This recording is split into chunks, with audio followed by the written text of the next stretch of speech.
Gente, em primeiro lugar, muito obrigada aí a todos da Pública que abriram essa oportunidade para mim, para todos da Auditoria Cidadã, né, que eu represento, para trazer os nossos estudos aqui nessa aula, né? Bom, o tema que vocês me pediram é a fase financeira do capitalismo. Captura do Estado pelo mercado e o sistema da dívida, né? Então, eu preparei aqui várias telas que eu queria primeiro fazer uma introdução, antes de entrar diretamente no tema, não é? Fazer uma introdução brevíssima aqui sobre que fase que nós estamos, né? O que esse capitalismo tem produzido no nosso país. Uma profunda desigualdade social e um atraso no nosso desenvolvimento socioeconômico, né? Diante das nossas imensas potencialidades, o Brasil é um dos países mais ricos do mundo. Agora é a 12ª economia, porque o PIB está caindo desde 2015, né? Mas ainda assim somos a 12ª maior economia. Porém, de acordo com a ONU, nós somos classificados aí no 84º país no ranking do IDH, Índice de Desenvolvimento Humano. E esse mesmo estudo da ONU diz que o Brasil é tem a segunda maior concentração de renda do planeta. Então, é o país mais injusto, porque o primeiro lugar é um país africano que não pode nem ser comparado com o Brasil, né? Considerando a nossa condição, isso é um retrato da imensa desigualdade e do desastre socioeconômico que acontece aqui no Brasil. E isso não é um acaso, não é uma fatalidade. Essa concentração de renda brutal e essa desigualdade social imensa que existe aqui decorrem do modelo econômico aplicado no Brasil. E nós tratamos disso na campanha É Hora de Virar o Jogo, né? Essa tela, Paradoxo Brasil, ela faz aí, coloca de um lado, né, a realidade de abundância que existe no Brasil.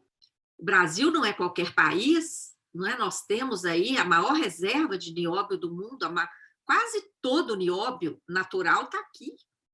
E o nióbio é um dos minerais essenciais nesse momento. Todas essas naves que vocês estão vendo pousar em Marte, tudo isso é feito de nióbio, do Brasil. Nós temos uma imensa reserva de petróleo, a maior reserva de água doce do planeta, a maior área agricultável do mundo, riqueza de todo tipo, tanto mineral, terras raras, biológicas, extensão territorial continental, e falamos o mesmo idioma. Isso também é um patrimônio cultural. Nós temos clima favorável. Olha o que está acontecendo, por exemplo, no hemisfério norte. Ficam meses debaixo de neve, depois calor exacerbado. Aqui, apesar dos problemas climáticos que nós também enfrentamos, principalmente por causa do abuso de queimadas e de derrubada de florestas, nós temos um clima maravilhoso aqui no Brasil, temos batido recorde de safras, temos potencial energético, industrial, comercial, riqueza humana e cultural. Temos também riquezas financeiras, nós temos mantido mais de 4 trilhões de reais em caixa disponível há anos, em reservas internacionais, na gaveta lá fora. Mesmo agora, né, precisando de dinheiro aqui para investir, para salvar vidas, o dinheiro está lá, para garantir pagamento de rentistas. No caixa do Banco Central, ano passado, chegamos a ter quase 2 trilhões. Agora, um pouco menos. Na conta única do Tesouro Nacional também. temos ainda potencial de dívida ecológica por cobrar, potencial de arrecadação tributária por cobrar. Algum desses pontos que eu falei aí, gente, é teoria da conspiração? Tudo isso é palpável, é concreto. A nossa realidade verdadeira é de abundância, de extrema riqueza, em todos os aspectos. Mas nós não vivemos nessa realidade de abundância. Nós vivemos submetidos a um cenário de escassez. Eu gosto de usar essa palavra cenário porque é uma escassez fabricada pelo modelo econômico, pelos mecanismos que atuam aqui no Brasil. A escassez é fabricada por uma crise econômica seletiva que atinge a economia real, atinge as pessoas, mas não atinge os bancos, que lucram ainda mais na época da crise. Uma crise social brutal, a fome está aí, como a gente comentava aqui antes de iniciar. Política, olha a balbúrdia política que nós estamos vivendo nesse país.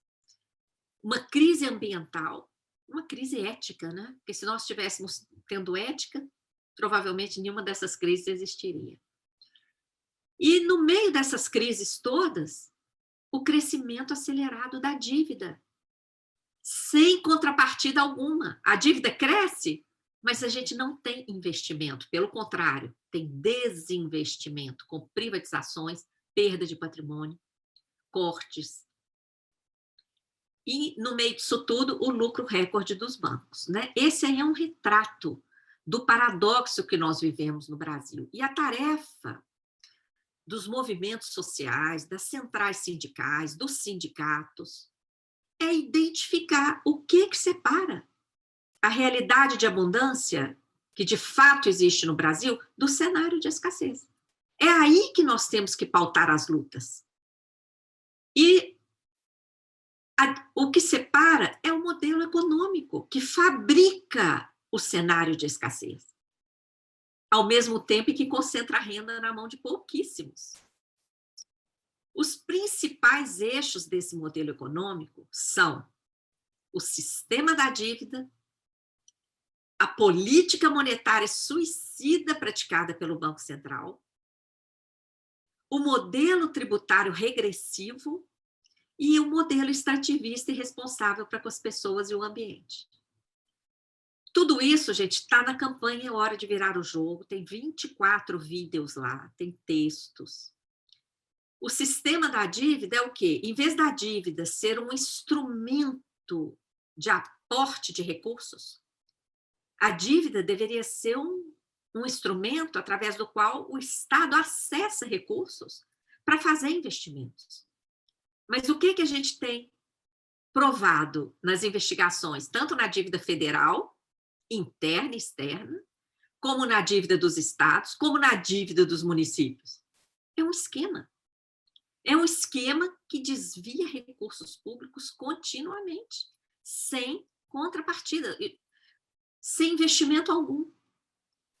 A política monetária suicida do Banco Central usa uma política de juros totalmente equivocada, usa os instrumentos como a remuneração da sobra de caixa dos bancos, a Bolsa Banqueiro, o swap, vários mecanismos suicidas. Favorecem os bancos. O Banco Central virou uma correia de transmissão de recurso público para o sistema bancário. O modelo tributário regressivo. Por que regressivo? Rico não paga imposto no Brasil. E agora, as propostas de reforma tributária que estão andando no Congresso agravam ainda mais isso, né? E o modelo extrativista, que só favorece o agrobusiness e as grandes multinacionais que exploram a mineração. O lucro fica todo para elas. E nós ficamos com dano ambiental irreversível. No âmbito do Observatório de Finanças da Comissão Brasileira de Justiça e Paz, que eu coordeno também, nós fizemos um estudo sobre isso, sobre os orçamentos, no âmbito de estados, no âmbito de municípios e federal. A receita pública decorrente dessa exploração agrícola e mineral é praticamente nula nos orçamentos públicos. E é um setor que ainda tem muito incentivo fiscal, né? E provoca um dano ambiental brutal. Então, gente, tem que virar esse jogo. Tem que virar esse jogo. Não adianta a gente querer que a realidade de abundância aconteça se nós não enfrentarmos esses pilares aí. Então, eu vou procurar contribuir hoje nesses dois primeiros, né, que estão muito interligados: o sistema da dívida, a política monetária suicida. Para tratar do tema específico, né, que vocês elencaram, a fase financeira do capitalismo, a captura do Estado pelo mercado e o sistema da dívida, eu fiz esse índice aí. Ó. Eu quero começar a falar do marco temporal da financiarização, que começa ali na década de 70, para tratar da relação direta entre a financiarização e o sistema da dívida, produção de crises em todas as décadas, desde os anos 70. Aí, falar um pouco da fase atual, que eu chamo de ditadura do capital, o avanço da pauta do mercado no Congresso, o risco de dolarização, o fim da moeda física, a perda de patrimônio aí com a privatização da Eletrobras, da Petrobras, dos Correios, etc., e da estrutura do Estado com a PEC 32, porque o que está em jogo na PEC 32 é o desmantelamento da estrutura do Estado e a privatização, né? O tópico seguinte, falar para que tem servido a dívida pública no Brasil, depois abordar os novos mecanismos que mostram que a dívida sequestra o orçamento e sequer aparece como dívida, aumentando ainda mais o mecanismo da auditoria com participação social. Então, se hoje, quando a gente fala da dívida, que está lá, quem entrar lá no orçamento público vai ver lá a dívida. Se hoje, apesar de estar lá explícita, muita gente ainda fala, como o Carlos falou no início, fala que é teoria da conspiração, né, Carlos? Imagina se a dívida sequer aparecer lá como dívida. Aí, olha bem, olha a que ponto chegamos. E isso está lá em dois mecanismos que eu vou dar exemplo: o depósito voluntário remunerado e a securitização de crédito público, que está sendo, inclusive, imposta aos estados no novo regime de recuperação fiscal, que é a captura total do Estado, né? Um grupo de um conselho que esse regime de recuperação fiscal cria, com 3 pessoas, é que vai mandar mais do que o governador, vai mandar mais do que as assembleias legislativas. Vou falar um pouquinho sobre isso lá na frente. E, para fechar, a necessidade de uma auditoria integral, com participação social. Essa auditoria é para ser feita por vocês que estão fazendo um curso como esse.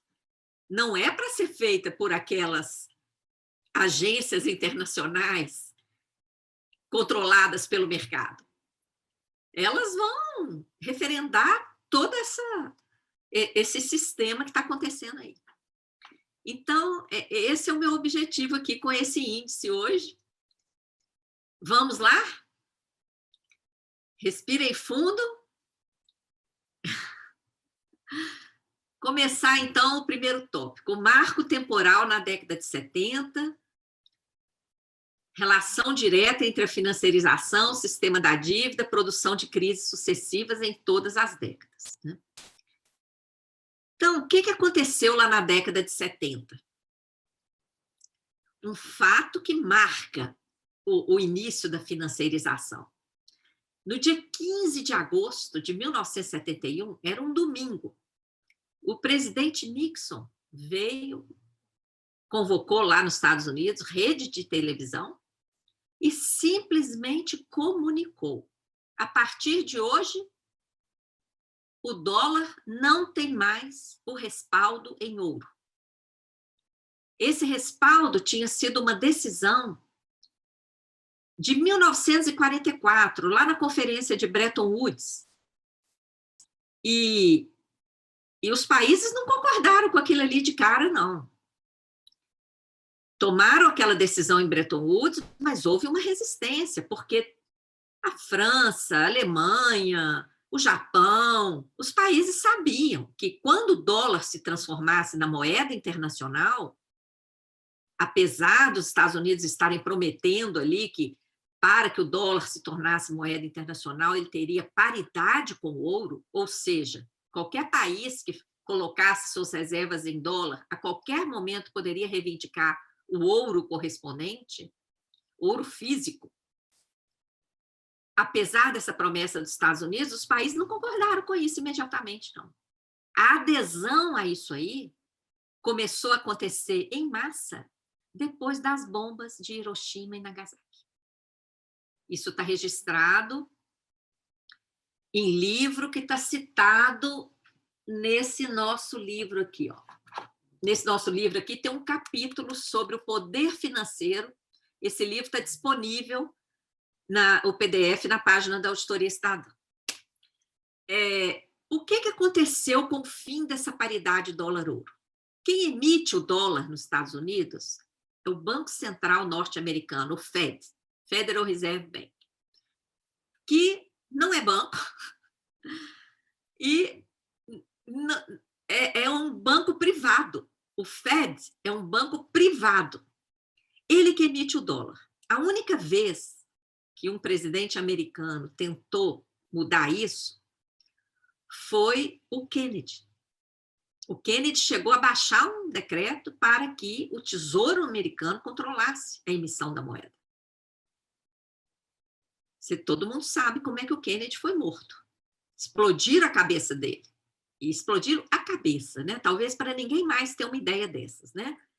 Um recado ali. E, de fato, após a morte do Nixon, da morte do Kennedy, desculpa, imediatamente seu sucessor retornou a competência para o Fed. E o Fed é que emite o dólar, imprime o dólar. O que aconteceu com o fim da paridade dólar-ouro? O Fed passou a imprimir dólar à vontade. Simplesmente liga a maquininha e imprime. Por isso que a gente fala que esse é o marco da financiarização, ou seja, é o papel sem lastro. O primeiro papel sem lastro, que todo mundo tomou conhecimento, foi o dólar. Papel pintado. Isso gerou um excesso de liquidez internacional, que a maioria dos livros que vocês pesquisarem vai dizer que foi a crise do petróleo, tá? Claro.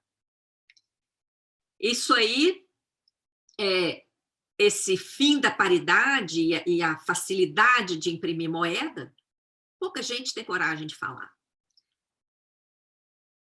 Os bancos que controlam o Fed, sempre foi um banco privado, controlado pelos maiores bancos privados norte-americanos, passaram a oferecer empréstimos internacionais. Quem ainda não leu esse livro aqui, ó, pode anotar aí para ler, Confissões de um Assassino Econômico, do John Perkins. O John Perkins é um agente dos bancos dessa época aí, na década de 70. E ele, como agente financeiro, ele conta como que era essa oferta de empréstimos. Como que os agentes vinham pessoalmente nos países, seduziam os gestores públicos, oferecendo taxas de juros baixinhas e oferecendo prazos de carência de tal forma que aquele gestor sequer pagaria aquele empréstimo no mandato dele. O sucessor dele é que ia começar a pagar. Então, o que essa oferta sedutora provocou? A explosão das dívidas externas de inúmeros países. A maioria sob ditaduras cívico-militares. Olha que coincidência, entre aspas. Houve também elevação das dívidas externas privadas, mas não era qualquer pessoa que tinha acesso a essas dívidas externas, não. Eram os bancos e as grandes multinacionais, as grandes empresas. O que aconteceu depois que os países e o setor privado já estavam super endividados diante dessa oferta sedutora? Aqueles bancos que ao mesmo tempo eram credores e controlavam o Banco Central americano e a agência de bancos de Londres, que controlava o valor da LIBOR, a Prime era controlada pelo Fed, e a LIBOR, a outra taxa internacional, era controlada pela Associação de Bancos de Londres, a Prime pelo Fed, a LIBOR pela Associação de Londres. Ambos elevaram essas taxas para mais de 20% ao ano. Imagina, você pega um empréstimo a 3, 4, máximo 5% ao ano, de repente esse empréstimo você tem taxa de 20, 21, 21,5%. Chegou a 21,5%. Claro que os países entraram em crise na década de 80. E a crise serviu de pretexto para a entrada definitiva do FMI em 83. No Brasil, na Argentina, no Equador, diversos países. A CPI da dívida na Câmara dos Deputados, que eu tive a honra de assessorar, mostrou que mais de 80% do estoque da dívida nessa década de 70, nesse período da ditadura, não possuía respaldo em contratos. Então, essa geração de dívida sem contrapartida, a gente chama de sistema da dívida. Tá? Eu criei essa expressão exatamente para carimbar o que é dívida, aquela dívida contratada, que a gente recebe o dinheiro e tudo mais, e o que é sistema da dívida. O estoque aumenta, mas cadê o dinheiro? Não chegou. Tá? No Equador, houve uma auditoria e lá nós provamos que essa diferença, que lá no Equador era de 93% sem comprovação, era para financiar a própria ditadura militar. Todo o pagamento para financiar a ditadura militar entrava como era julgado na conta da dívida externa. Diante da crise lá na década de 80, o FMI passou a mandar na economia do país, em todos os sentidos, e ele exigiu que o Banco Central assumisse o papel de devedor perante contratos, tanto do setor público como do setor privado, com bancos privados internacionais. Olha bem, de novo o sistema da dívida. O Banco Central passou a ser o devedor. Houve, para essa transferência do papel de devedor para o Banco Central, foram celebrados acordos internacionais em 83, em 84, em 86, em 88, tudo isso está no nosso relatório lá da CPI.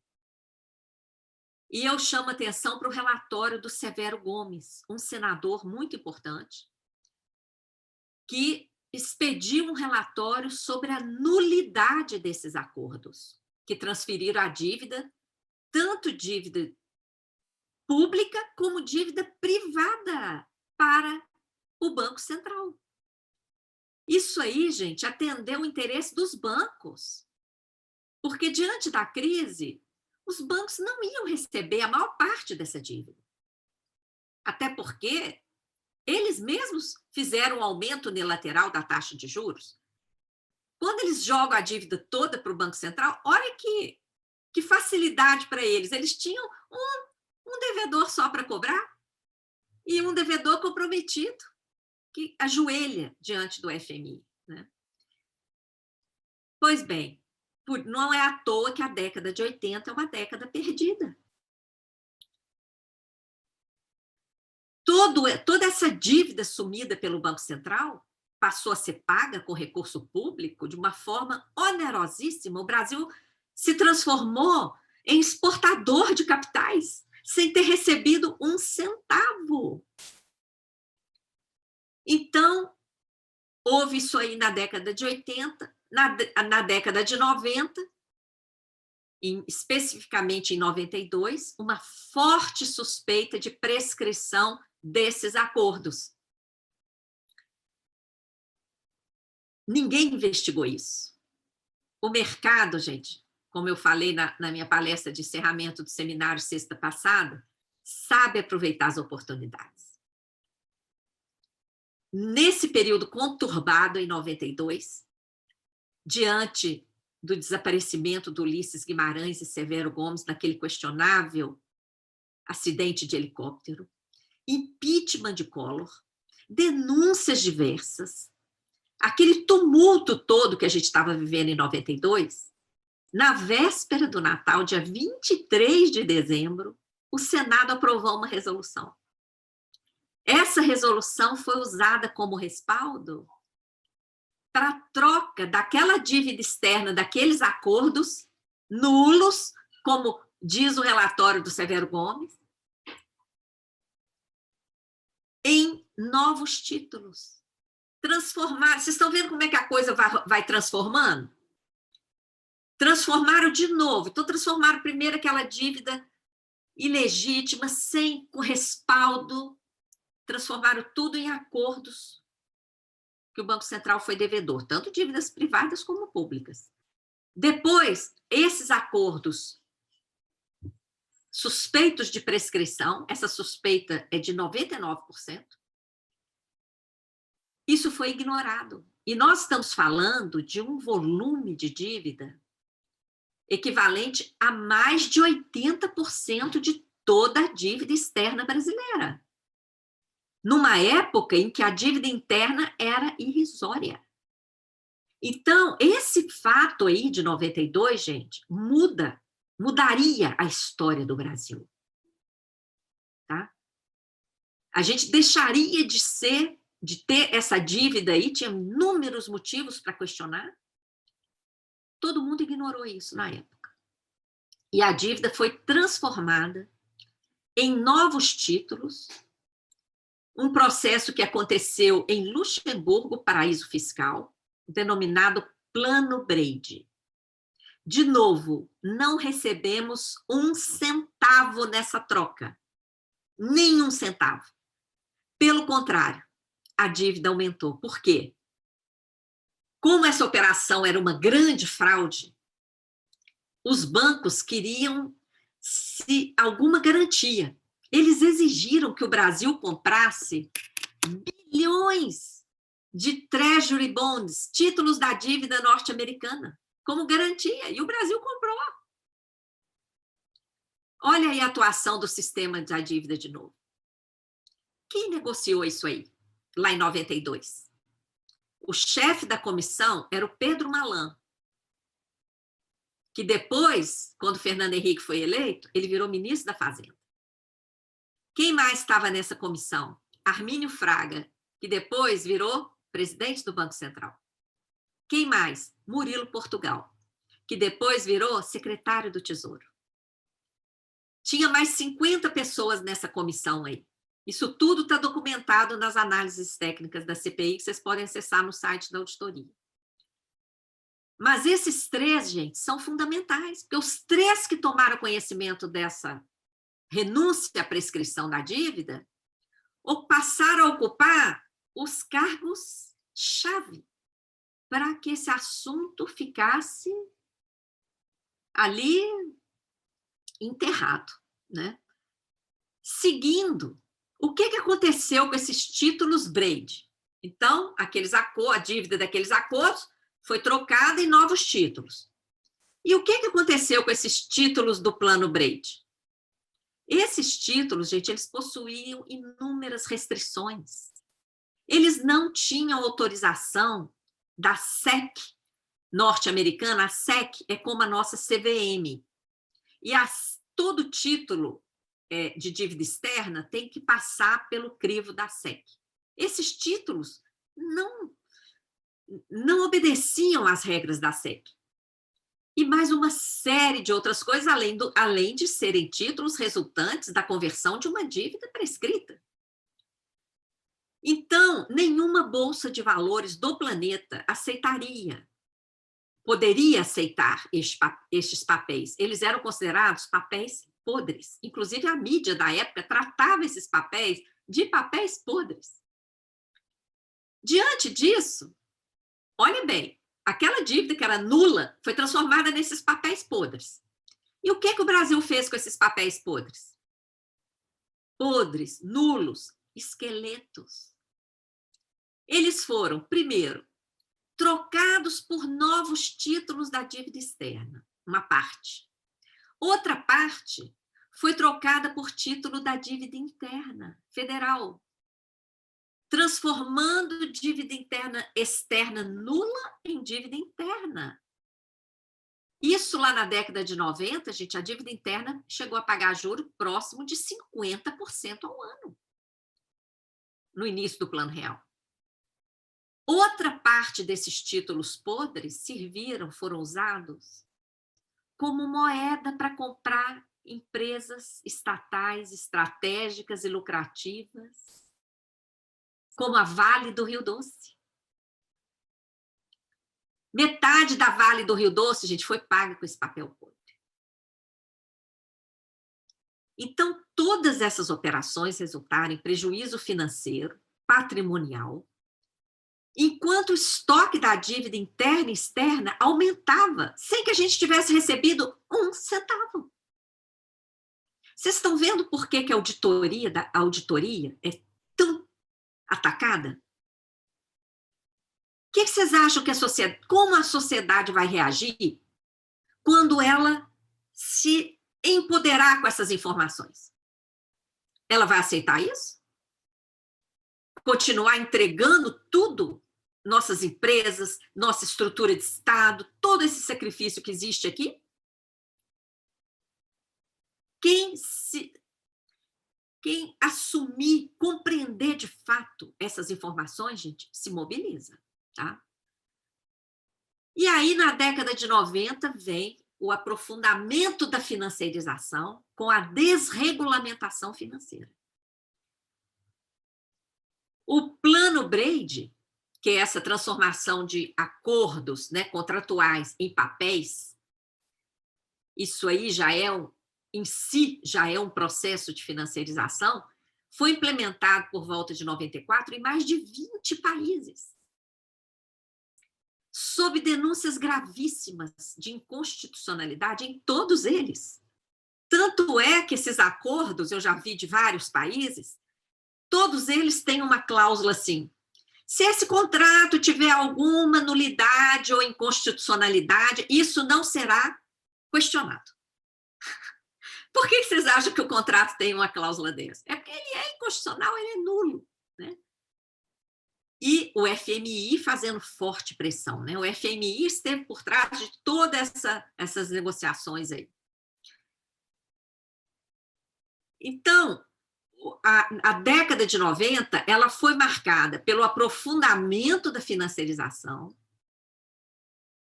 a desregulamentação financeira que levou a essa proliferação dos instrumentos financeiros chamados derivativos.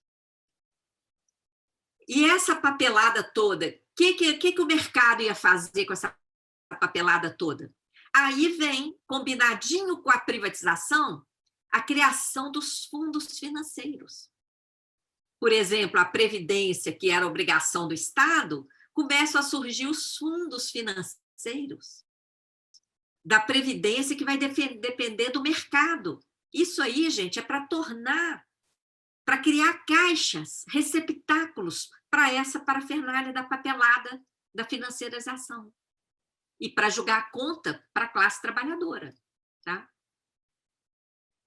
Na década de 90 também modifica o perfil da dívida externa, de externa para interna. Após o Plano Brady, com a transformação dos títulos e com os outros mecanismos, né? Porque o mercado viu que a dívida interna, a essa altura, os gestores públicos já estavam ali, ó, na mão do mercado, nos bancos centrais, nos ministérios de economia. Nessa época também, da década de 90, a gente vê a explosão da dívida dos estados. Antes lá do refinanciamento da União, a dívida dos estados já passou por um aumento imenso, em decorrência dos juros elevados praticados pelo Banco Central em âmbito federal.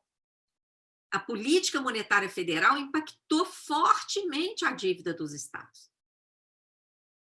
Naquela época, no início da década de 90, quando os estados ainda emitiam títulos, eles ficavam vinculados, de certa forma, àquela política monetária federal, impactando os juros ali da dívida dos estados.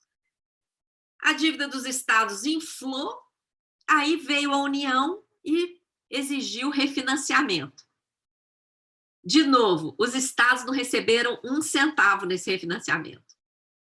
Pelo contrário, a dívida dos estados aumentou, porque nessa dívida foi incluído o passivo dos bancos estaduais, privatizados ou não, a maioria foi privatizada. Mas mesmo nos estados onde não houve privatização, como o Rio Grande do Sul, por exemplo, o Banrisul não foi privatizado, mas o passivo do Banrisul foi somado à dívida do estado para esse refinanciamento aí. Essa questão da dívida dos estados, gente, está nesse outro livro aqui, tá? Porque quase não tem bibliografia no Brasil. Nesse livro aqui tem muita informação sobre a dívida dos estados, tá? Também o PDF dele também está livre na página da Auditoria Cidadã. Para vocês terem uma ideia do impacto desse esquema do PROES, chamou PROES, essa parte do passivo dos bancos, mais da metade do valor refinanciado pela União correspondeu ao passivo dos bancos. E as condições desse refinanciamento foram extremamente abusivas, né? Então, o sistema da dívida, ele se reproduz no âmbito dos estados, se reproduz no âmbito dos municípios. Tá? E esse sistema da dívida não tem nada a ver com o que a sociedade imagina que seja uma dívida, né? O que a sociedade imagina que é uma dívida? Ah, o Estado foi lá, pegou dinheiro, tem que pagar. Isso que a sociedade imagina. A sociedade não faz ideia de todos esses mecanismos que permeiam o sistema da dívida. Bom, esse gráfico aí resume a ópera do que foi a dívida externa nessas décadas que eu citei. A dívida era apenas 3 bilhões de dólares lá, quando começa a ditadura. E hoje ela está em 550 bilhões de dólares. A dívida externa total, tá? Como o Banco Central divulga, a dívida externa bruta, não só a parte considerada pública, tá? A bruta, ela chega a 550 bilhões de dólares. Muita gente acha que quando o Lula pagou o FMI, acabou a dívida externa, né? Tem gente que acha isso até hoje. Olha ali aquela quedazinha ali no gráfico, ali é que está.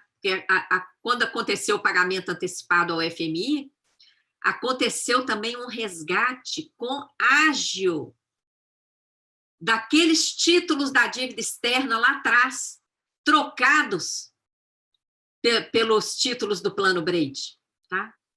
Isso também aconteceu lá em 2005, no governo Lula. E a dívida interna federal nunca caiu, né? Pelo contrário, ela já está em quase 7 trilhões de reais. Ela começa a explodir ali no plano real, exatamente com a troca de dívida externa e interna, e com reconhecimento de vários esqueletos, né, entre aspas, e explode aí principalmente por conta dos mecanismos operados pelo Banco Central. O Tribunal de Contas da União já declarou que a dívida não tem servido para investimentos no Brasil. Tribunal de Contas, né? Então, o que esse capitalismo financeirizado tem produzido? Né? Ele tem produzido sucessivas crises e ele usa o sistema da dívida, ou seja, esse crescimento da dívida sem contrapartida alguma, para justificar contra-reformas, privatizações e cortes de investimentos. Olha só em que sinuca que esse sistema nos coloca. Nós vimos aí, quem provocou a crise dos anos 70? Os bancos, com excesso de liquidez que eles ofereceram, principalmente decorrente do fim da paridade dólar-ouro. Quem provocou a crise dos anos 80? Os bancos internacionais, com aumento unilateral das taxas de juros. Quem provocou a crise dos anos 90? Principalmente os erros de política monetária do Banco Central, com seus juros abusivamente elevados, detonando a economia brasileira. E o manejo da dívida, né, com o Braid, a troca por dívida interna, o reconhecimento dos tais esqueletos, o refinanciamento dos estados, todo esse conjunto aí, tudo provocado pelo setor financeiro e pela política monetária do Banco Central. A crise lá nos Estados Unidos em 2007 e na Europa em 2010. Quem provocou? Os bancos. Era uma crise instalada no sistema bancário por conta das bolhas dos derivativos. E o salvamento bancário foi feito às custas do sistema da dívida lá fora também. E seus planos de austeridade e privatizações, ou seja, transfere a conta para a sociedade. Olha só, todas essas crises justificaram contra-reformas, cortes de investimentos e privatizações. Nenhuma delas foi provocada por direitos sociais. Nenhuma delas foi provocada pela estrutura do Estado. Mas é quem paga a conta. E a crise atual? A crise atual começa a partir de 2014. O que provocou essa crise em 2014? Se nós temos mantido mais de 4 trilhões em caixa, como eu citei no início, chegamos no final de 2020 com quase 5 trilhões, os dados estão aí. Essa crise fabricada pelo Banco Central, ela afetou estados e municípios. Nós vimos isso nos estudos lá do Observatório de Finanças da CBJP. Houve retração nas transferências federais e estaduais e queda de arrecadação, porque as empresas quebraram, as pessoas ficaram desempregadas, pararam de pagar imposto. Mas o lucro dos bancos seguiu aumentando. Tá? A crise que enfrentamos desde 2014 foi provocada, fabricada pela política monetária do Banco Central. Tem artigos sobre isso, publicado em jornal. A primeira publicação, gente, o Banco Central está suicidando o Brasil. Foi em janeiro de 2016. Lá mesmo, naquele momento, a gente viu essa política monetária que vai gerar uma crise, está suicidando o Brasil. Publicamos. Está lá na Gazeta do Povo. Antes do golpe contra Dilma, janeiro de 2016. Ninguém prestou atenção. A crise foi fabricada, está aí em artigo, em livro, está em vídeo, vocês podem ver depois, mais informações. Eu vou resumir aqui.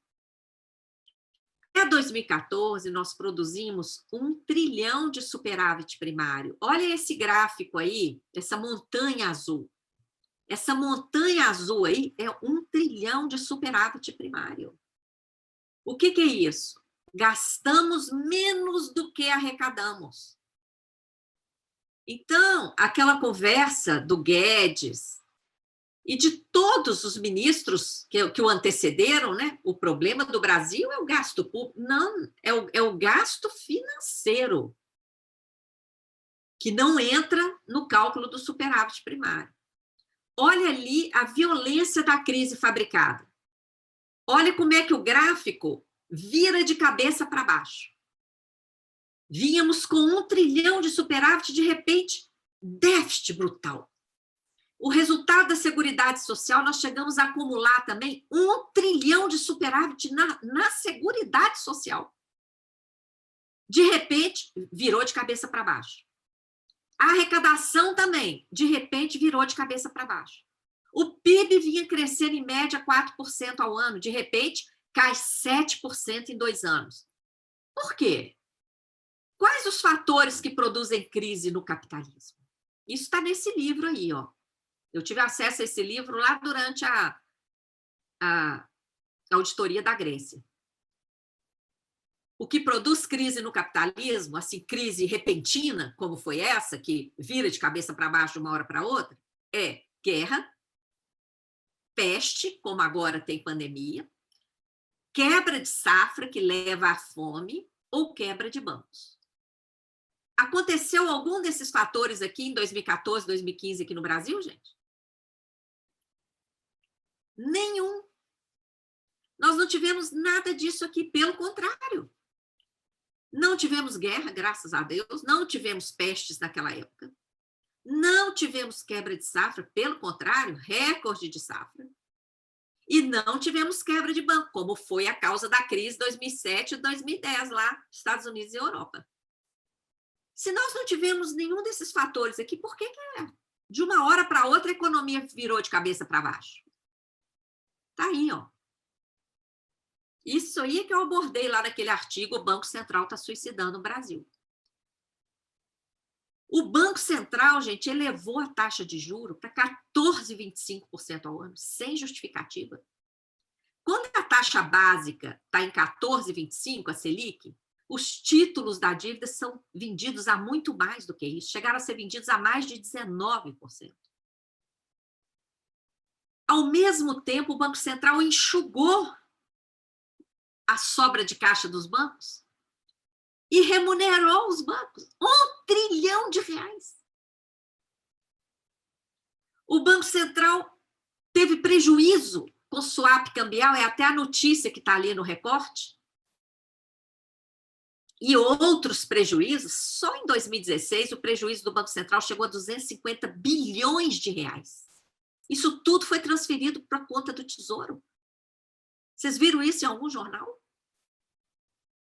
Algum jornal noticiou esse rombo? Prejuízo do Banco Central em um ano, 250 bilhões? E mais, quando o juro estava aí nessa altura, claro que o mercado queria título, porque o mundo inteiro, desde a crise de 2007, estava com juros zero ou negativo. O Brasil, Selic a 14,25, título sendo vendido, pré-fixado a 16, 17, 18, 19% ao ano. O mercado queria título. O que é que o Tesouro fez?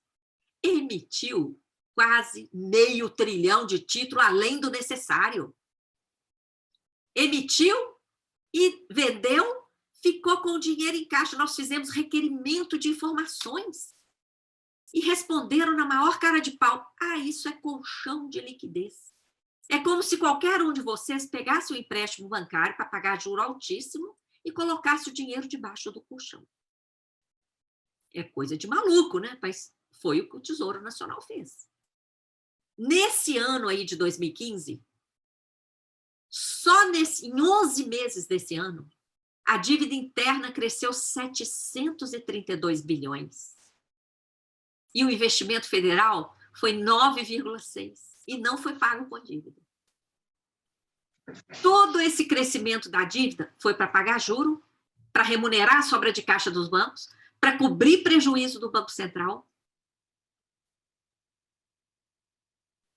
E entramos em crise, né? O PIB encolheu e estamos aí pagando essa conta até hoje. Para que tem servido essa crise? A crise passou a justificar inúmeras medidas restritivas, a começar pela emenda 95 do teto. Tem crise, tem que ter teto de gastos para controlar, para debelar a crise. A emenda 93, a sequência aí de leis, desonerações, reforma trabalhista, da Previdência, administrativa, as privatizações insanas. o esquema de securitização, a autonomia do Banco Central, Plano Mais Brasil para banqueiro, PEC 438, emenda 106. Olha, tudo isso que a gente está vivendo, justificado nessa crise. Olha esse documento da Frente Parlamentar da Reforma Administrativa. Está lá na carta de apresentação, está lá no site da Câmara. A crise iniciada em 2014, a dificuldade de retomar a economia persiste nos dias atuais e vai por aí afora, justificando a reforma administrativa nessa crise.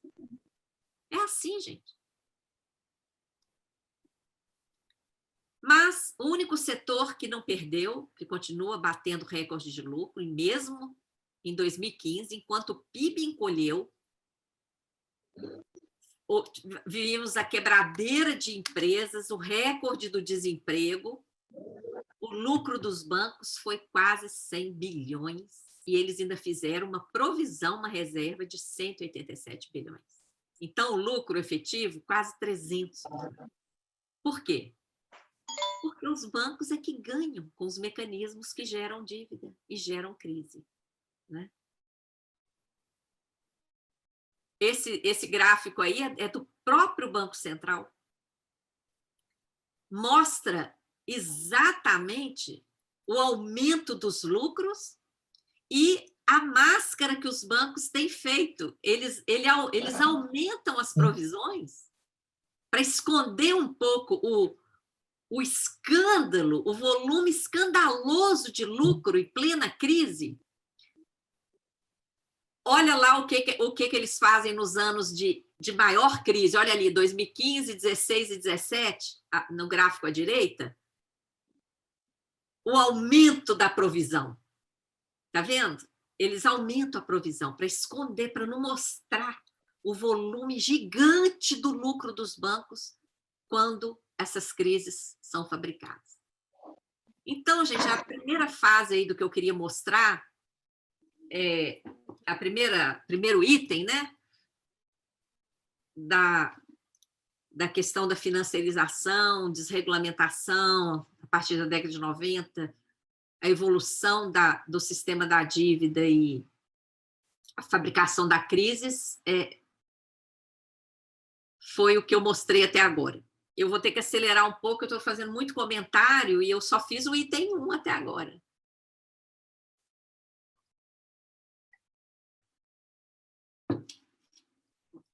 A fase atual, a gente chama de fase da ditadura do capital,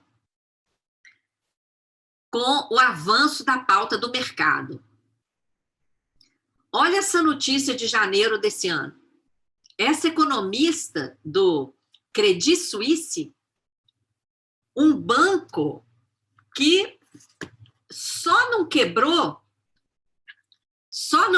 ali na crise de 2007, 2008, porque ele recebeu dinheiro público, recebeu 262 bilhões de dólares. A tabela está nesse livro que está disponível na página da auditoria, vocês podem baixar lá. 262 bilhões. Qual a moral desse banco para dar um ultimato ao Brasil? E foi o que essa economista deu. Falou que o juro e o dólar vão subir se o Brasil não fizer reformas em 6 meses. E aí? As reformas avançaram, passou a PEC 186. Nessa notícia, ela falava da PEC 32 e da PEC 186. Passaram as reformas, a PEC 32 está andando, a PEC 186 já foi aprovada, independência do Banco Central já foi aprovada, e os juros subiram do mesmo jeito. Então, é assim, olha como é que está avançando a pauta do capital. Num cenário perfeito, porque as pessoas estão em pânico com a pandemia, a crise fabricada está aprofundando. Enquanto isso, só neste ano de 2021, o Congresso aprovou a independência do Banco Central. Depois de independente, o Banco Central já elevou a taxa de juros 3 vezes, já anunciou que vai elevar mais. O Congresso aprovou a Bolsa Banqueiro, o projeto 3877, aprovou a PEC 186, Esse projeto 5387 já passou na Câmara. Ele facilita as operações em dólar, tem risco de dolarização, privatizações avançando, já vimos aí Eletrobras e tudo mais. A securitização está lá, legalizada na Lei Complementar 173 e 178 para dívidas que tem garantia da União. E nós vimos a aprovação do orçamento 2021 com amplo privilégio para os gastos com a dívida pública. Enquanto isso, o desemprego dispara, a fome atinge mais da metade da população. E nós estamos aí submetidos a uma PEC 32, que quer jogar a culpa no servidor público. Olha para onde está indo o dinheiro. Olha o orçamento 2021. 2 trilhões e 200 reservados para a dívida. O gráfico que o governo coloca lá na tela dele para justificar a PEC 32, está lá no site do Ministério da Economia, ele some com esses quase 54% aí de gastos reservados para a dívida pública. Ele transforma o gráfico no resto e fala que a Previdência pega quase a metade do orçamento. Dados mentirosos. À beira de um colapso nacional sanitário, o Congresso priorizou a aprovação da entrega do Banco Central para banqueiro no projeto 19/2019, priorizou a aprovação da emenda 109, a PEC 186, que coloca política fiscal recessiva na Constituição, cria um subteto, além do teto, que a gente já está submetido desde a emenda 95, privilegiando explicitamente o gasto com a dívida, que tem crescido por causa da política suicida praticada pelo Banco Central. E a PEC 32, que desmonta a estrutura do Estado. A Auditoria Cidadã enviou interpelação extrajudicial via cartório para os deputados e senadores, tanto contra a PEC 186 como contra a PEC 32. Não é? A PEC 186 não deram ouvidos. Tá? Antes mesmo das comissões estarem organizadas na Câmara, aprovaram uma emenda constitucional. Absurda. Ela chega a ser quase que mais grave do que a PEC 32, gente. A 186. E passou, assim, de uma forma completamente irresponsável. A PEC 32 ela está recheada de mentiras, de riscos, como abordo aí nesse artigo, tá? Abre caminho para privatização e terceirização indiscriminada. Se a gente compara os gastos de uma forma honesta, ambos os gastos atualizados pelo IPCA, com a mesma referência, olha essa reta vermelha, o que é o gasto com pessoal e encargos nos últimos 20 anos. E aí, nesse gasto com pessoal, estamos considerando pessoal ativo, aposentado e pensionista, e inclusive os encargos, nessa reta vermelha aí.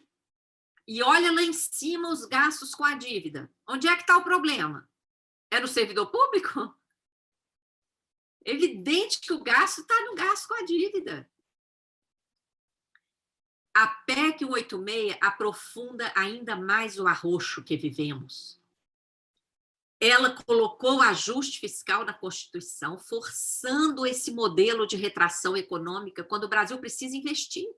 Vocês devem ter visto nos jornais nos últimos dias quanto que está o déficit nos Estados Unidos, na China, nos países europeus. Está todo mundo praticando déficit fiscal, investindo, salvando vidas, gerando emprego, salvando as empresas para gerar emprego. E aqui?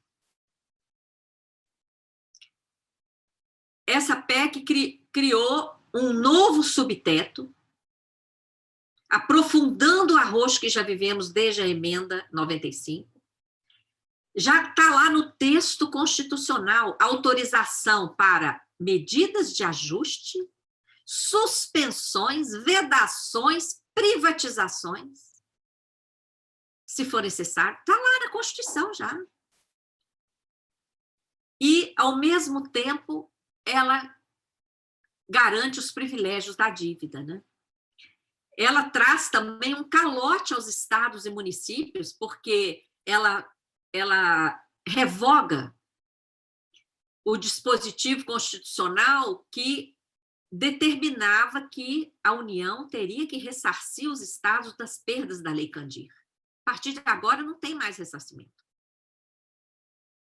Ao mesmo tempo, ela abre a benesse para os devedores da Previdência, ela é permissiva, admite que eles possam negociar com o Estado, né? A Auditoria Cidadã fez a sua parte, foram inúmeros artigos, fizemos live com o ministro Aires Brito e publicamos inúmeros artigos do nosso pessoal, convoquei o pessoal para escrever artigo, vários escreveram artigos, fizemos a interpelação, mas a PEC foi aprovada. Os estados, nesse momento, estão em grande risco, com o fim de ressarcimento da Lei Candir, com esse regime de recuperação fiscal, que é um absurdo, não é recuperação, é regime de implosão fiscal. Já fizemos lives sobre isso, inclusive com a participação do Josué, lá do núcleo do Rio Grande do Sul, com gente do Rio de Janeiro, de Minas Gerais.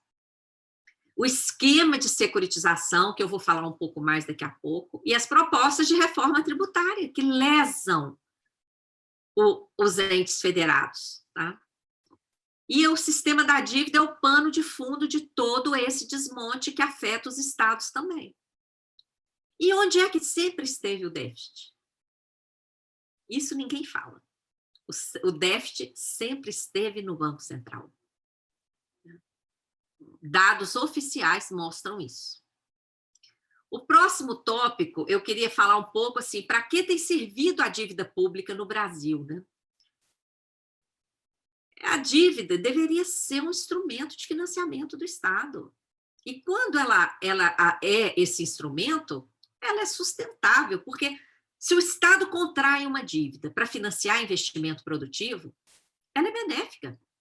Esse investimento, ele vai gerar emprego, ele vai gerar renda, ele vai gerar tecnologia, desenvolvimento socioeconômico. E todas essas operações que envolvem um investimento efetivo trazem arrecadação tributária. E o dinheiro volta para os cofres públicos. E o setor público tem como pagar aquela dívida. Agora, esse funcionamento sustentável tem alguma coisa a ver com o que eu relatei para vocês? Com o que tem sido o esquema da dívida aqui no Brasil? Para que tem servido a dívida aqui? Ela tem sustentado vários mecanismos financeiros de transformação de dívida privada em dívida pública, no PROER, no PROES.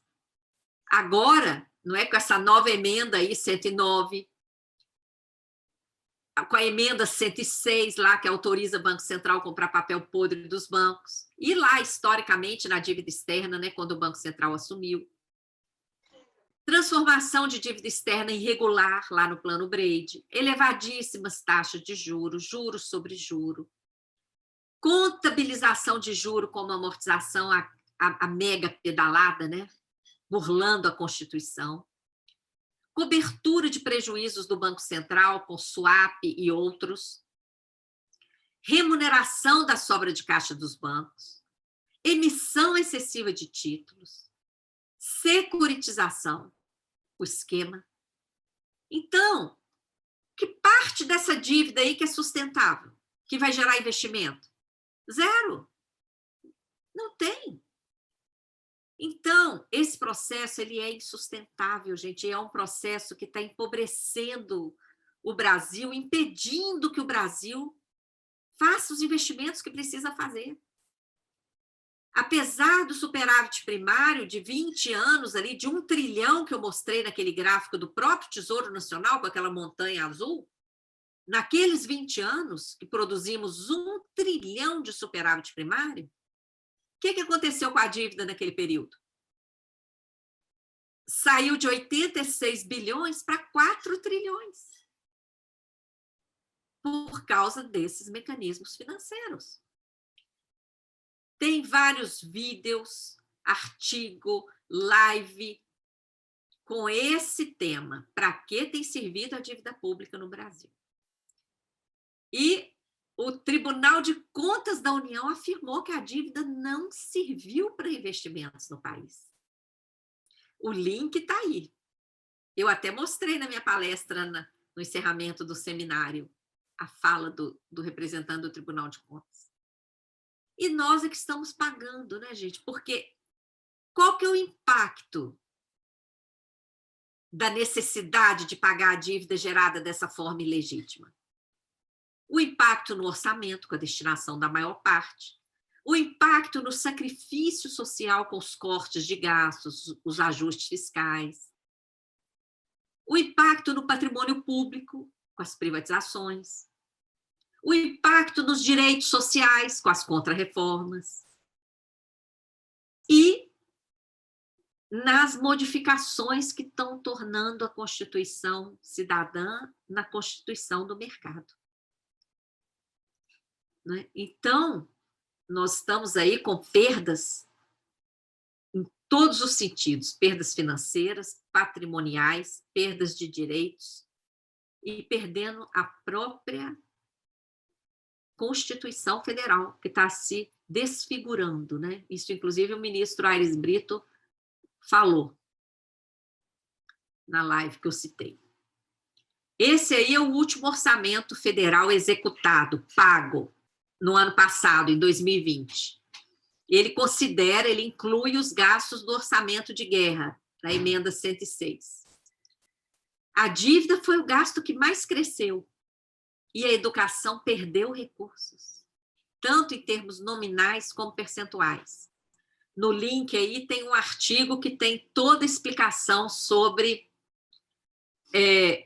esse orçamento, inclusive esse mecanismo da contabilização de juros como amortização, que muita gente critica o gráfico que eu mostrei anteriormente, porque a auditoria cidadã soma os juros e as amortizações. E por que nós somamos? Porque dentro do que o CIAF, lá, o Sistema de Contabilidade Pública, chama de amortizações, grande parte ali não é amortização, são juros. Isso está provado, tem um relatório aí que nós fizemos a pedido do Ministério Público, o link está aí, tá? É uma manobra que vem sendo feita há décadas para justificar emissão de novos títulos para pagar juros. Tá? Então, o Banco Central coloca o juro lá onde ele quer, não se preocupa se vai ter dinheiro para pagar ou não, não interessa. E depois, apesar da Constituição proibir a emissão de título para pagar juros, a não ser que se fizesse um processo específico, um projeto específico, pedindo autorização, explicando e etc. Isso nunca foi feito para pagar a dívida. Eles fazem, então, essa manobra aí, de contabilizar juro maquiado de amortização. Tá? Essa destinação exorbitante de recursos para pagar a dívida decorre de uma série de privilégios que a gente vê, assim, a gente denuncia, daí a pouco legaliza. Tá? Denuncia, legaliza. É assim que tem funcionado. E isso está aí nesses vários dispositivos legais. Outra manobra que a gente já identificou, essa é recente. Tem muita gente falando o seguinte, mas o superávit primário parou ali em 2014. De 2015 para cá, a dívida estaria financiando gastos sociais. Aí a gente foi investigar. Olha o que a gente descobriu. Quanto de gasto social foi financiado por dívida de 2014 a 2020? 908 bilhões. Tá? Emitiram dívida para pagar parte da Previdência, etc. 908 bilhões. Só que, olha a manobra. No mesmo período, dinheiro de outras fontes, dessa caixa verde aí, outras fontes, que não tem nada a ver com a emissão de títulos, dinheiro de outras fontes que podia ser gasto com previdência, com saúde, com assistência, com educação, com qualquer coisa. O que fizeram? Usaram para pagar a dívida. Em que montante? 1.810 trilhão. Perceberam a manobra? 1.810 trilhão que poderia ser gasto com gastos sociais, eles usaram para pagar a dívida. E aí pegaram a metade, 908 bi de dívida para pagar gasto social. E só falam dessa outra parte aí. Só falam dos 908. Vocês estão vendo a importância da auditoria?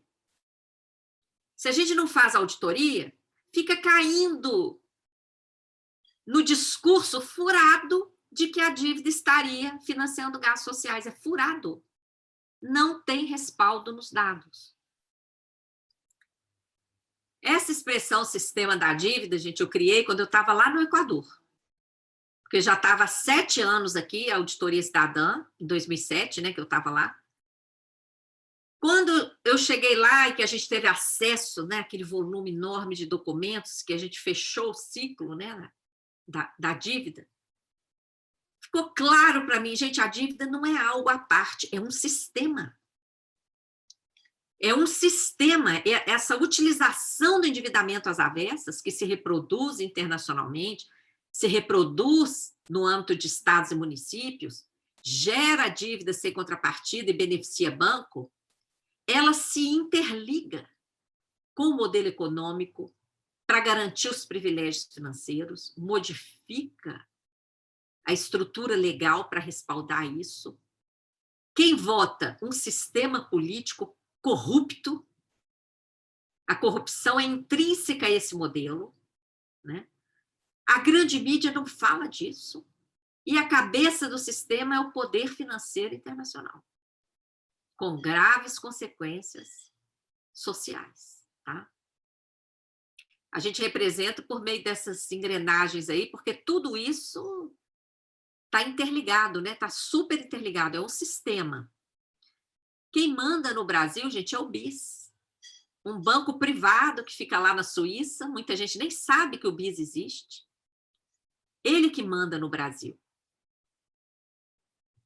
Tá? Não são todos os países que se ajoelham para a regulamentação do BIS.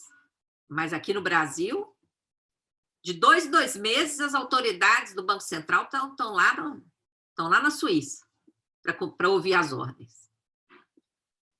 Chegamos num ponto, aqui é que entra a captura definitiva do Estado com esses mecanismos.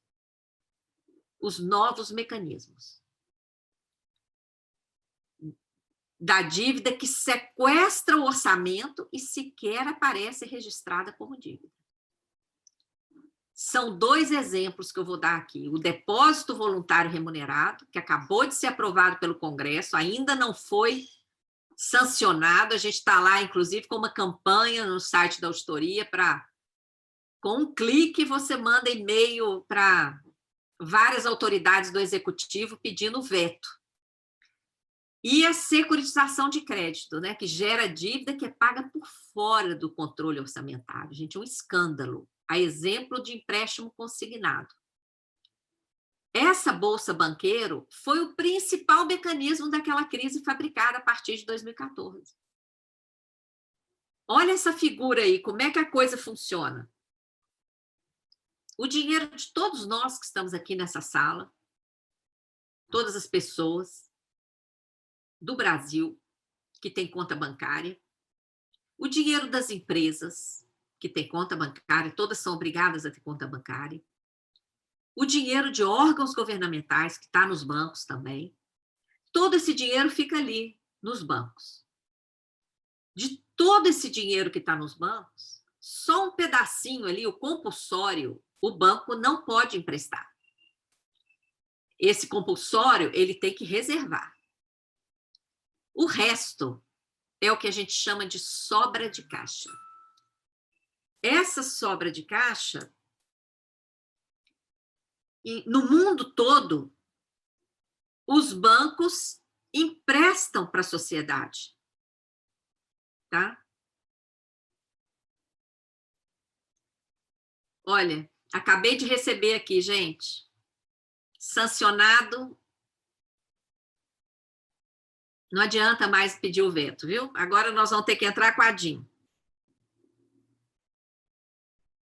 Publicado agora, 15 de julho.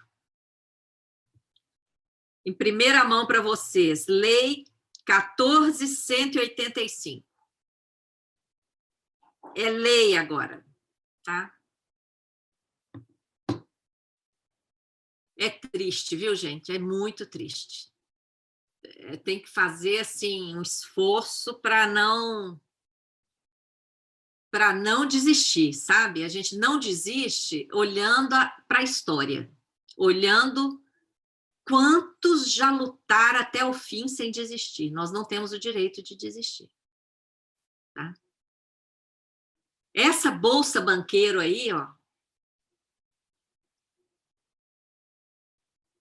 essa sobra de caixa, em vez de voltar para a sociedade a juro baixo, circular na economia, gerar emprego, renda, ela é depositada no Banco Central e o Banco Central paga juros às nossas custas. Tá? Em vias de ser legalizado, né? Porque quando eu preparei essas telas hoje à tarde, ainda não tinha essa notícia que recebi agora aqui. A política monetária suicida do Banco Central utiliza como justificativa o regime de metas de inflação, que é um decreto lá do Fernando Henrique, de 99, imposto pelo FMI. Sendo que a inflação que existe no Brasil ela é provocada pelo aumento da gasolina, do gás de cozinha, né, de todos os preços administrados, da energia, telefonia, plano de saúde, etc. E preço de alimentos, por erros também de política agrícola e agrária. Não tem nada a ver com excesso de moeda em circulação. Então, a gente segue aí aprofundando, né? Aprofundando aí a escassez. Olha o que o Tesouro gastou durante 10 anos com esse mecanismo. Quase 3 trilhões. Quase 3 trilhões. Agora, eu estou pensando aqui, a gente falando com vocês, a notícia não é que ontem o Bolsonaro passou mal de madrugada e foi internado? Não foi? Como é que ontem ele pode ter assinado esse decreto? Está com data de ontem. Esse decreto, essa sanção aqui. Mais um desvio de atenção do palhaço do Planalto. Isso aqui vou te contar, viu? Ai, ai, vamos que vamos, né? Então, olha só, essa farra custou quase 3 trilhões em 10 anos. Olha onde é que está o rombo. Isso aqui, gente, é munição para os sindicatos lutarem contra a PEC 32. É aqui que está o rombo, não é na estrutura do Estado. E esse rombo aqui não tem justificativa alguma, porque essa remuneração aos bancos é sobre um dinheiro que sequer pertence a eles. Tá? Temos dinheiro sobrando para remunerar diariamente a sobra de caixa dos bancos? Essa é a prioridade do país? Ao contrário de promover o desenvolvimento equilibrado, de acordo com o que está lá no caput do artigo 192, esse é um mecanismo que tem provocado a queda do PIB. Olha lá, justamente quando aumenta essa operação, o PIB cai e a crise é fabricada, tá? Com a pandemia, em poucos meses de 2020, o Banco Central liberou trilhões aos bancos, gente. Trilhões! Olha esse quadro aí. Esse quadro é um print desse relatório do Banco Central, que o link está aqui embaixo. O Banco Central liberou 1.274 trilhão de liquidez, 1.348 trilhão de capital, e 3.2 trilhões de um outro mecanismo lá, que foi implementado quase 900 bilhões, o outro foi implementado 1.2 trilhão, o outro foi implementado 352 bi. Olha as cifras. Tudo isso liberado para os bancos. E o que os bancos fizeram com essa liquidez toda que eles receberam? O próprio Paulo Guedes declarou, olha essa notícia aí. Guedes diz que dinheiro ficou empossado nos bancos. Ficou lá parado. Por quê? O que acontece com o dinheiro empossado nos bancos? O Banco Central remunera. Enquanto isso, enquanto os bancos ganham a remuneração do Banco Central, eles deixam de emprestar. Olha a outra notícia. Bancos prometem ajuda, mas dobram o juro e seguram o dinheiro, dizem empresas. As empresas foram à falência, o desemprego ficou muito mais grave do que precisava durante a pandemia. Porque os bancos preferiram a remuneração paga pelo Banco Central. Isso é um absurdo. Olha quanto chegou. O jornal Correio Brasiliense chegou a noticiar em agosto. Operações do overnight saltam para 1.6 trilhão. 1.6 trilhão sendo remunerado diariamente, gente.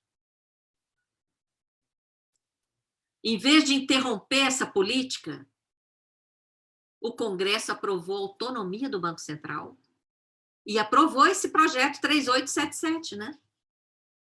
Que agora virou lei.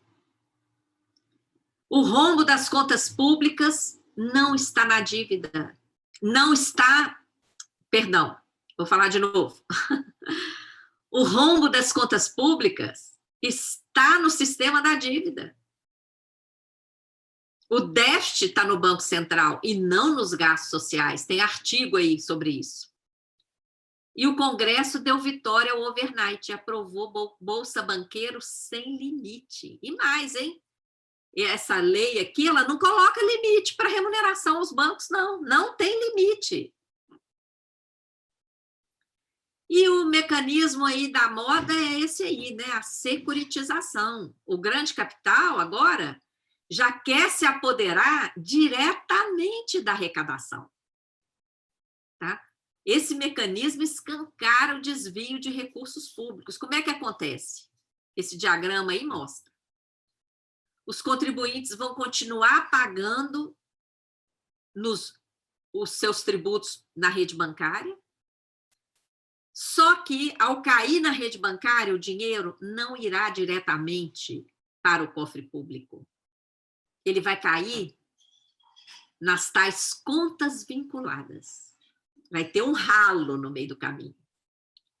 E dessa conta vinculada, uma parte do dinheiro já vai ser capturada para desviar para o investidor privilegiado. Só uma parte vai chegar no ente federado.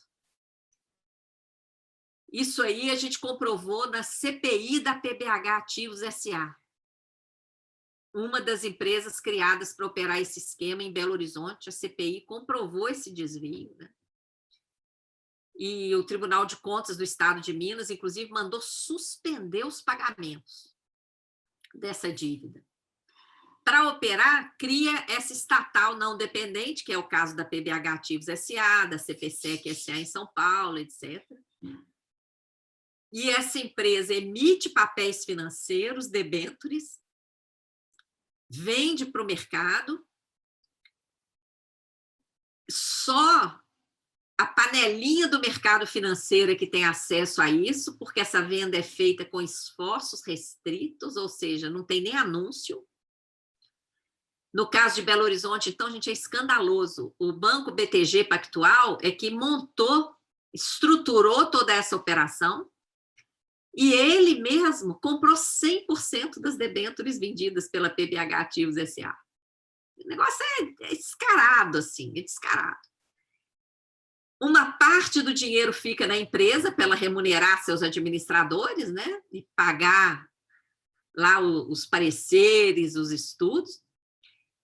E uma parte chega no ente federado. No caso de Belo Horizonte, chegaram 200 milhões de reais.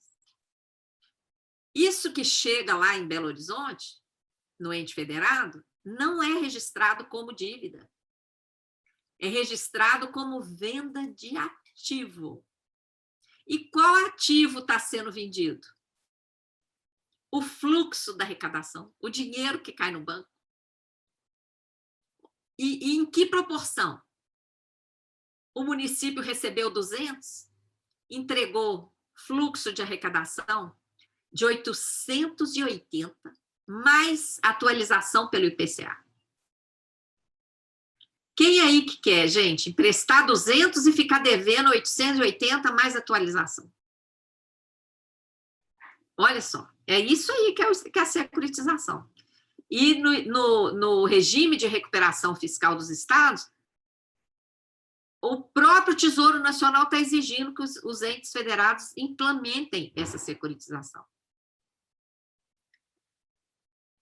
Bom, para encerrar, o que nós temos que fazer? Uma auditoria integral dessa dívida com participação social. A sociedade tem que saber disso, é ela que está pagando essa conta. Estamos vivendo no avesso do país que poderíamos estar vivendo. A auditoria está prevista na Constituição, mas essa parte nunca é cumprida. O plebiscito do ano 2000 tratou da auditoria, mais de 6 milhões de votos. Nós estamos aí com a campanha, exigimos auditoria de cada centavo pago com o nosso sacrifício, mas se não tiver pressão social, gente, não vai dar em nada. Eu deixo aqui vários artigos para vocês acessarem depois, e vídeos, né? Essa aí é a minha última palestra no seminário, Auditoria da Dívida como ferramenta de mobilização social. A ausência da auditoria que tem levado o país ao caos. Mecanismos e julgadas da dívida. A auditoria da dívida é urgente e necessária. Por que a auditoria incomoda tanto? Tá? Vocês podem acessar depois. Deixo aqui também o link da parte lá do nosso site, onde estão os nossos livros, livres para vocês baixarem o PDF, tá? E também o link para quem perdeu o Seminário Nacional, que acabou de acontecer em 5 sextas-feiras seguidas, 2 painéis, um painel pela manhã, um painel à noite. Eu deixo o link aí, todos os vídeos estão disponíveis lá, nesse link, está tudo separadinho lá, vocês podem assistir, porque esse seminário é um verdadeiro curso, né, sobre a centralidade do sistema da dívida, com vários professores. Nós privilegiamos a presença de professores e professoras, tá, nessas palestras. É hora de virar o jogo, né, pessoal? Ninguém aguenta mais. Nascemos num país tão rico, tão maravilhoso, e olha como o nosso povo está vivendo, né? Nessa campanha é hora de virar o jogo, o link está aí. A gente pretende mostrar como todas as medidas estão interligadas. As contrarreformas, a independência do Banco Central, as privatizações, olha, tudo está interligado. E nós estamos perdendo feio esse jogo. Nós que queremos direitos sociais, respeito humano, o Estado social, recuperação ambiental, auditoria, ética, nós estamos perdendo feio esse jogo. Por quê? Porque estamos lutando separadamente. Estamos lutando muito, mas estamos lutando separadamente. Então, as privatizações estão passando, as contrarreformas estão passando, os privilégios dos bancos estão passando. Né? A gente precisa virar isso, lutar junto, reforçar nossas lutas, e isso só vai acontecer com conhecimento da realidade, por isso cursos como esse são tão importantes. porque quem conhece se mobiliza, né? E partir para ações concretas, rejeitar essa PEC 32, investigar o Banco Central, conseguir a auditoria da dívida com participação social. E, para isso, a gente convoca todo mundo a participar das mobilizações, acessar o site da Auditoria Cidadã e todas as nossas redes sociais. Nós estamos no Facebook, no Instagram, no YouTube, no Twitter, e esperamos vocês lá também.